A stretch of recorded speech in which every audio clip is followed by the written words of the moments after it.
ଯାଇଥିଲୁ କୁଆଡ଼େ ଖାଲି ସେ ଅଇନାଟା ଧରିକି କେଉଁଠି ଗାଁରେ କେଉଁ ସ୍ତ୍ରୀ ଲୋକ ଏମିତି ବୁଲୁଛନ୍ତି କହନି ବାହା ହେଲୁଣୁ ଆସିକି 14 ବର୍ଷ ହେଲାଣି ତୋ ରଙ୍ଗ ବଦଳୁନି। କାହିଁ ବଦଳିବ ମେଣ୍ଟେନ୍ କରିପାରିଲେ ହବ ନା ଆଉ। ଓଢ଼ଣା ନାହିଁ ସେଇଟା କାହିଁ ପିନ୍ଧିଛୁ ସେ ଅଖା କାହିଁ ପିନ୍ଧିଛୁ? ଆମେ ଦି ଭଉଣୀ ମେଣ୍ଟେନ୍ କରୁଛୁ ମୋର ଗୋଟେ ଭଉଣୀ ମୋନା ଆଉ ମୁଁ ଆମେ ଦି ଜଣ ମେଣ୍ଟେନ୍ କରୁଛୁ ବୋଲି ଏପର୍ଯ୍ୟନ୍ତ ହରିଆ ମାଇବ। ହଁ ଦେଖ ସିଏ କେମିତି ଚେହେରା ତାର ଏପର୍ଯ୍ୟନ୍ତ ଦାଉ ଦାଉ ହେଇ ଜଳୁଛି ମୋର ବି ଜଳୁଛି ମେଣ୍ଟେନ୍ କରିପାରିଲେ ହବ।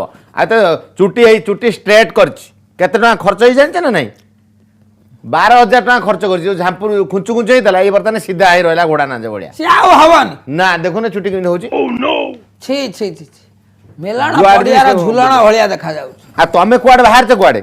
ମୁଁ ଗୋଟେ କଥା କହିବାକୁ ଯାଉଥିଲି ଟିକେ ପଞ୍ଚାୟତ ଅଫିସ ଯାଏ କିଏ ଟିକେ ଯଦି ନେଇଯାଆନ୍ତା ସେ ଟୋକା ଖାଲି ତ ଶୋଇକି ପଞ୍ଚାୟତ ଅଫିସ କାହିଁ ଯିବ କାହିଁକି? ଯିବି ସେ ସରପଞ୍ଚ କ'ଣ